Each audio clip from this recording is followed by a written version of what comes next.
हाथ जोड़कर और सब मिलकर बोलो, माता रानी की जय, माँ भगवती की जय। माता रानी आप पर और आपके परिवार पर सदा अपनी कृपा और दया बनाए रखे। आज हम दुर्गा सप्तशती में 11वां, 12वां और 13वां तीनों अध्याय एक साथ सुनेंगे, क्योंकि इस बार एक नवरात्रि कम है।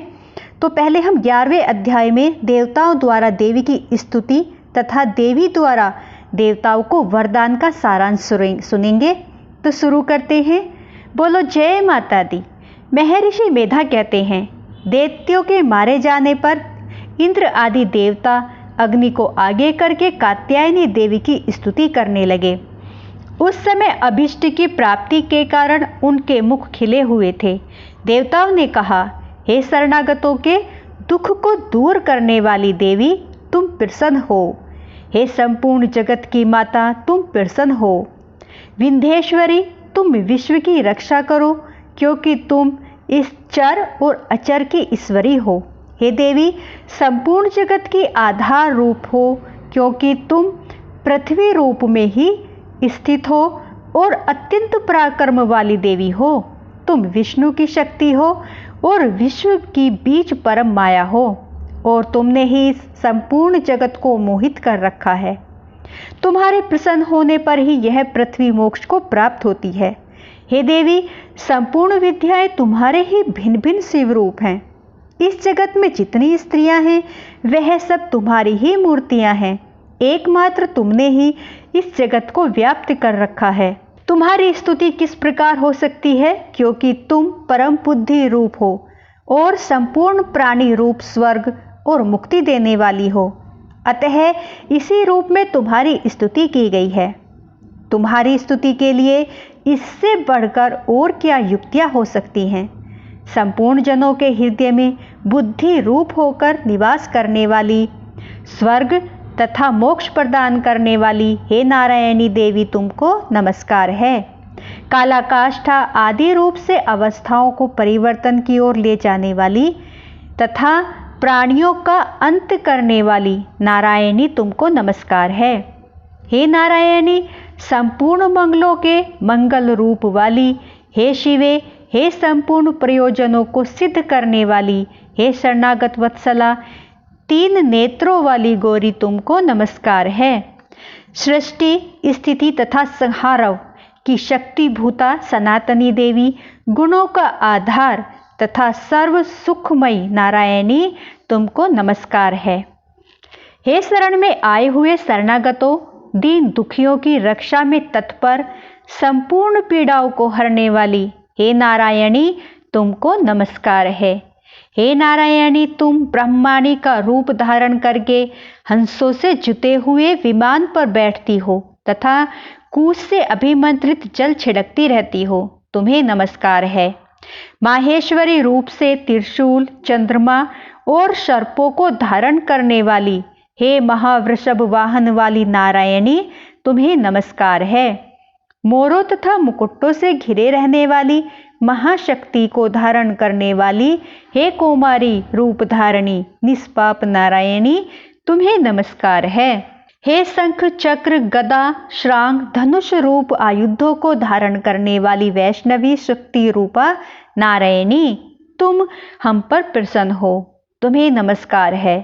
हे दांतों पर पृथ्वी धारण करने वाली वाहरा रूपिणी कल्याणमयी नारायणी, तुम्हें नमस्कार है। हे उग्र नरसिंह रूप से दैत्यों को मारने वाली, त्रिभुवन की रक्षा में संलग्न रहने वाली नारायणी, तुम्हें नमस्कार है। हे मस्तक पर किरीट तथा हाथ में महाध्वज धारण करने वाली, सहस्त्र नेत्रों के कारण उज्ज्वल, वृतासुर के प्राण हरने वाली इंद्रिय शक्ति हे नारायणी, तुम्हें नमस्कार है। हे शिवदूती शिव रूप से दैत्यों के महामद को नष्ट करने वाली, हे घोर रूप वाली, हे महाशब्द वाली हे नारायणी, तुम्हें नमस्कार है। दाढ़ों के कारण विकराल मुख वाली, मुंडमाला से विभूषित मुंड मर्दिनी चामुंडा रूपा नारायणी, तुम्हें नमस्कार है। हे लक्ष्मी, लज्जा, महाविद्या, श्रद्धा, पुष्टि, स्वधा, ध्रुवा, महारात्रि तथा महाविद्या रूपा नारायणी, तुमको नमस्कार है। हे मेधा सरस्वती, सर्वोत्कृष्ट ऐश्वर्य रूपिणी पार्वती, महाकाली, नियंता तथा ईशरूपिणी नारायणी, तुम्हें नमस्कार है। सर्वशक्ति युक्त देवी, हमारी भय से रक्षा करो, तुम्हें नमस्कार है। हे कात्यायनी, तीनों नेत्रों से भूषित यह तेरा सौम्य मुख सब तरह के डरों से हमारी रक्षा करे, तुम्हें नमस्कार है। हे भद्रकाली, ज्वालाओं के समान भयंकर, अति उग्र एवं संपूर्ण असुरों को नष्ट करने वाला तुम्हारा त्रिशूल हमें भय से बचाए, तुमको नमस्कार है। हे देवी, जो अपने शब्द से इस जगत को पूरित करके दैत्यों के तेज को नष्ट करता है, वह आपका घंटा इस प्रकार हमारी रक्षा करे जैसे कि माता अपने पुत्रों की रक्षा करती है। हे चंडिके, असुरों के रक्त और चर्बी से चर्चित जो आपकी तलवार है, वह हमारा मंगल करे, हम तुमको नमस्कार करते हैं। हे देवी, तुम जब प्रसन्न होती हो तो संपूर्ण रोगों को नष्ट कर देती हो, और जब रुष्ट हो जाती हो तो संपूर्ण वांछित कामनाओं को नष्ट कर देती हो। और जो मनुष्य तुम्हारी शरण में आते हैं, उन पर कभी विपत्ति नहीं आती, बल्कि तुम्हारी शरण में आए हुए मनुष्य दूसरों को आश्रय देने योग्य हो जाते हैं। अनेक रूपों से बहुत प्रकार की मूर्तियों को धारण करके इन धर्मद्रोही असुरों का तुमने संहार किया है। यह तुम्हारे सिवा और कौन कर सकता था? चतुर्दश विद्याएं, 6 शास्त्र और 4 वेद तुम्हारे ही प्रकाश से प्रकाशित हैं, उनमें तुम्हारा ही वर्णन है। और जहाँ राक्षस, विषैले सर्प, शत्रुगण हैं, वहाँ और समुद्र के बीच में भी तुम साथ रहकर इस विश्व की रक्षा करती हो। हे विश्वेश्वरी, तुम विश्व का पालन करने वाली विश्वरूपा हो, इसलिए संपूर्ण जगत को धारण करती हो, इसलिए ब्रह्मा, विष्णु, महेश की भी वंदनीय हो। जो भक्ति पूर्वक तुमको नमस्कार करते हैं, वह विश्व को आश्रय देने वाले बन जाते हैं। हे देवी, तुम प्रसन्न हो और असुरों को मारकर जिस प्रकार हमारी रक्षा की है, ऐसे ही हमारे शत्रुओं से सदा हमारी रक्षा करती रहो। संपूर्ण जगत के पाप नष्ट कर दो और पापों तथा उनके फल स्वरूप होने वाली महामारी आदि बड़े बड़े उपद्रवों को शीघ्र ही दूर कर दो। विश्व की पीड़ा को हरने वाली देवी, शरण में पड़े हुओं पर प्रसन्न हो। त्रिलोक निवासियों की पूजनीय परमेश्वरी, हम लोगों को वरदान दो। देवी ने कहा, हे देवताओं, मैं तुमको वर देने को तैयार हूँ, आपकी जैसी इच्छा हो वैसा वर मांग लो, मैं तुमको वर दूंगी। देवताओं ने कहा, हे सर्वेश्वरी, त्रिलोकी के निवासियों की समस्त पीड़ाओं को तुम इसी प्रकार हरती रहो और हमारे शत्रुओं को इसी प्रकार नष्ट करती रहो। देवी ने कहा, वेव ईश्वत मनवंतर के 28वें युग में 2 और महाअसुर शुंभ और निशुंभ उत्पन्न होंगे। उस समय मैं नंद गोप के घर से यशोदा के गर्भ से उत्पन्न होकर विंध्याचल पर्वत पर शुंभ और निशुंभ का संहार करूंगी। फिर अत्यंत भयंकर रूप से पृथ्वी पर अवतीर्ण होकर मैं वेप्रचित्त नामक दानवों का नाश करूंगी। उन भयंकर महाअसुरों को भक्षण करते समय मेरे दांत अनार पुष्प के समान लाल होंगे। इसके पश्चात स्वर्ग में देवता और पृथ्वी पर मनुष्य मेरी स्तुति करते हुए मुझे रक्त दंतिका कहेंगे।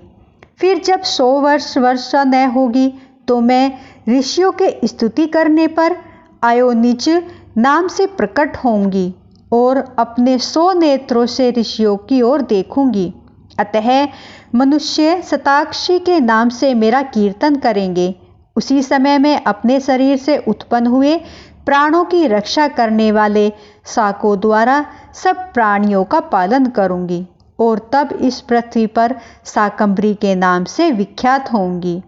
और इसी अवतार में मैं दुर्ग नामक महाअसुर का वध करूंगी और इसमें मैं दुर्गा देवी के नाम से प्रसिद्ध होंगी। इसके पश्चात जब मैं भयानक रूप धारण करके हिमालय निवासी ऋषियों महर्षियों की रक्षा करूंगी, तब भीमा देवी के नाम से मेरी ख्याति होगी।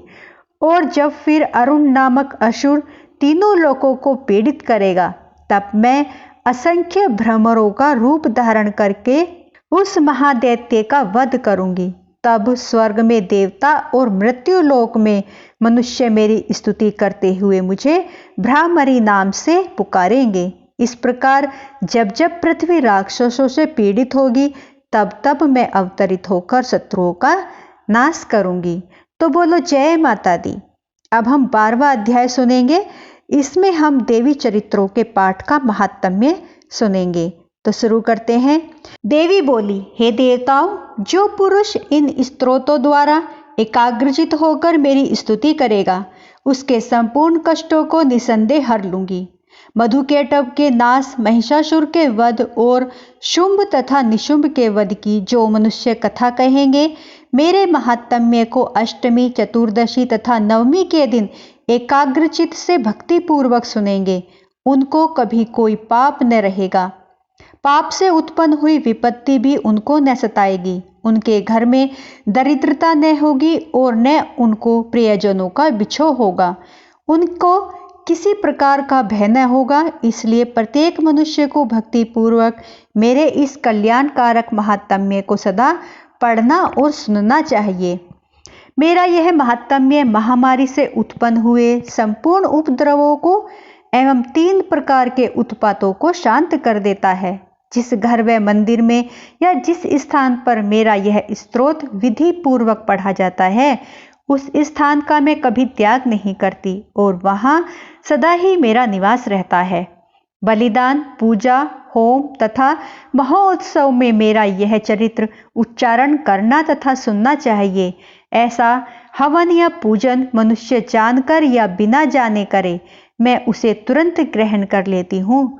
और शरद काल में प्रत्येक वर्ष जो महापूजा की जाती है, उनमें मनुष्य भक्ति पूर्वक मेरा यह महात्म्य सुनकर सब विपत्तियों से छूट जाता है और धन, धान्य तथा पुत्र आदि से संपन्न हो जाता है। और मेरे इस महात्म्य तथा कथाओं इत्यादियों को सुनकर मनुष्य निर्भय हो जाता है और महात्म्य के श्रवण करने वालों के शत्रु नष्ट हो जाते हैं तथा कल्याण की प्राप्ति होती है और उनका कुल आनंदित हो जाता है।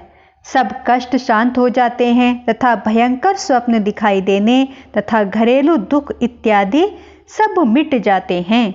बाल ग्रहों से ग्रसित बालकों के लिए यह मेरा महात्म्य परम शांति देने वाला है।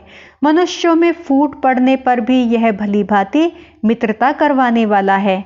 मेरा यह महात्म्य मनुष्यों को मेरे जैसी सामर्थ्य की प्राप्ति कराने वाला है। पशु, पुष्प, अर्घ्य, धूप, गंध, दीपक इत्यादि सामग्रियों द्वारा पूजन करने से, ब्राह्मण को भोजन कराकर, हवन करके, प्रतिदिन अभिषेक करके, नाना प्रकार के भोगों को अर्पण करके और प्रत्येक वर्ष दान इत्यादि करके जो मेरी आराधना की जाती है और उससे मैं जैसी प्रसन्न हो जाती हूँ, वैसी प्रसन्न मैं इस चरित्र के सुनने से हो जाती हूँ। यह महात्म्य श्रवण करने पर पापों को हर लेता है तथा आरोग्यता का वरदान प्राप्त करता है। मेरा प्रादुर्भाव का कीर्तन दुष्ट प्राणियों से रक्षा करने वाला है, युद्ध में दुष्ट दैत्यों का संहार करने वाला है। इसके सुनने से मनुष्य को शत्रुओं का भय नहीं रहता। हे देवताओं, तुमने जो मेरी स्तुति की है अथवा ब्रह्मा जी ने जो मेरी स्तुति की है, वह मनुष्य को कल्याणमय बुद्धि प्रदान करने वाली है। वन में, सूने मार्ग में अथवा दावानल से घिरे जाने पर, वन में चोरों से घिरा हुआ या शत्रुओं द्वारा पकड़ा हुआ, जंगल में सिंहों से, व्याघ्रों से या जंगली हाथियों द्वारा पीछा किया हुआ, राजा के क्रुद्ध हो जाने पर, मारे जाने के भय से, समुद्र में नाव के डगमगाने पर, भयंकर युद्ध में फंसा होने पर, किसी भी प्रकार की पीड़ा से पीड़ित, घोर बाधाओं से दुखी हुआ मनुष्य मेरे इस चरित्र को स्मरण करने से संकट से मुक्त हो जाता है। मेरे प्रभाव से सिंह, चोर या शत्रु इत्यादि दूर भाग जाते हैं और पास नहीं आते। महर्षि ने कहा, प्रचंड पराक्रम वाली भगवती चंडिका यूं कहने के पश्चात सब देवताओं के देखते ही देखते अंतर्ध्यान हो गई और संपूर्ण देवता अपने शत्रुओं को मारे जाने पर पहले की तरह यज्ञ का उपभोग करने लगे और उनको अपने अधिकार फिर से प्राप्त हो गए तथा युद्ध में देवताओं के शत्रुओं शुंभ व निशुंभ के देवी के हाथों में मारे जाने पर बाकी बचे हुए राक्षस पाताल को चले गए। हे राजन, इस प्रकार भगवती अंबिका नित्य होती हुई भी बार बार प्रकट होकर इस जगत का पालन करती है, इसको मोहित करती है, जन्म देती है, प्रार्थना करने पर समृद्धि प्रदान करती है।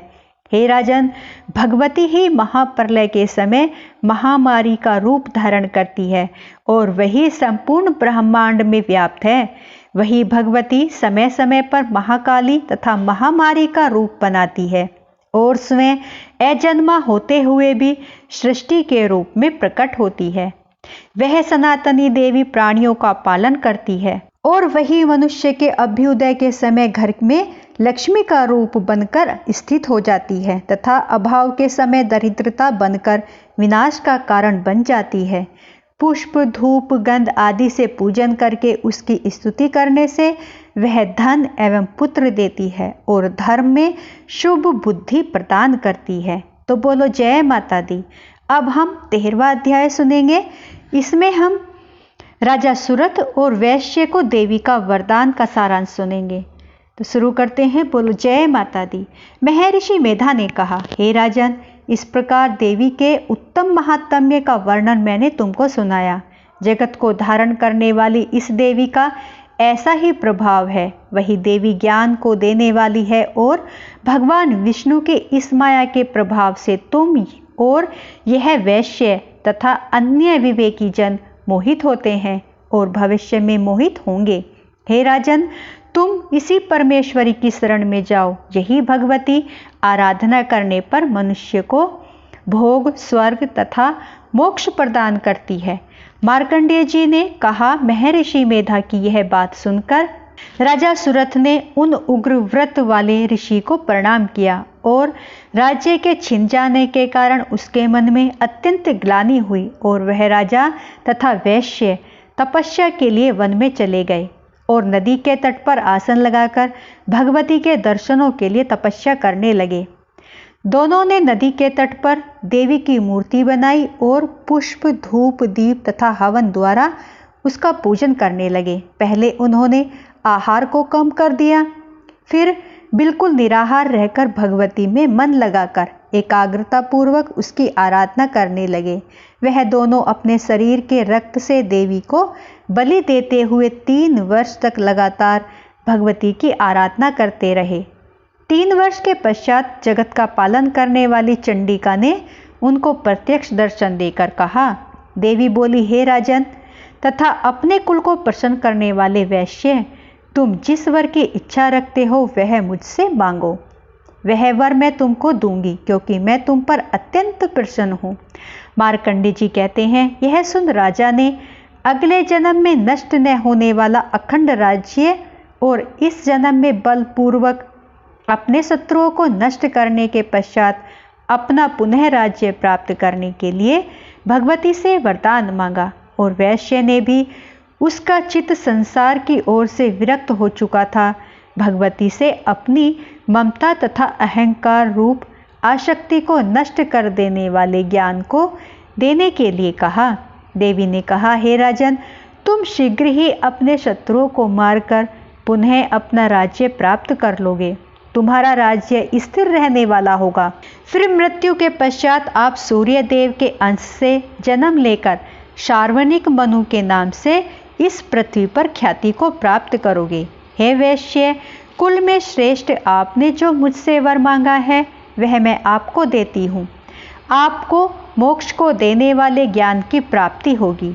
मार्कंडेय जी कहते हैं, इस प्रकार उन दोनों को मनोवांछित वर प्रदान कर तथा उनसे अपनी स्तुति सुनकर भगवती अंतर्ध्यान हो गई और इस प्रकार क्षत्रियों में श्रेष्ठ वह राजा सुरथ भगवान सूर्य देव से जन्म लेकर इस पृथ्वी पर शार्वणिक मनु के नाम से विख्यात हुए। तो बोलो जय माता दी। आज श्री दुर्गा सप्तशती के सभी अध्याय पूर्ण हुए। इसकी अगली वीडियो में आप दुर्गा सप्तशती को पूर्ण करने वाले जो पाठ रह गए हैं वो सुनेंगे। आपसे अनुरोध है आप अगली वीडियो को जरूर सुने। तो बोलो जय माता दी। मेरी वीडियो आपको पसंद आई हो तो please please like subscribe share जरूर करें और कमेंट बॉक्स पर जय माता दी जरूर लिखें।